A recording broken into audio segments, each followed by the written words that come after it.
In this tutorial, we'll learn how to configure tables and pivot charts in Oracle Analytics.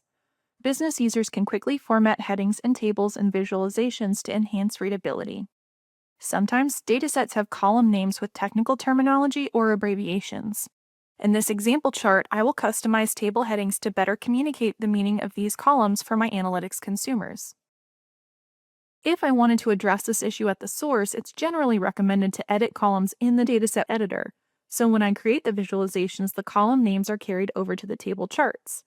But in this case, the columns in the dataset were not changed, so I'll change the table headings at the workbook level. In the Visualize tab, I'll select the table visualization. Then I'll navigate to Properties in the Grammar panel and then to the Edge Labels tab. I can expand the settings for each of the columns. By default, the display header is set to auto, but I can change it to custom and enter a custom heading.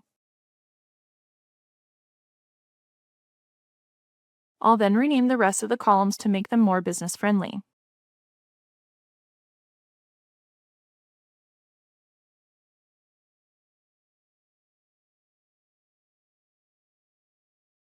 I can change the formatting of these headings like font and color if needed. I can also customize headings for pivot tables by following the same steps.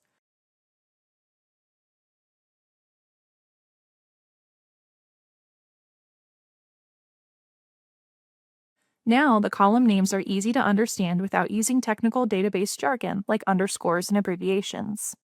Find more videos in this series and additional resources on using Oracle Analytics in the links below.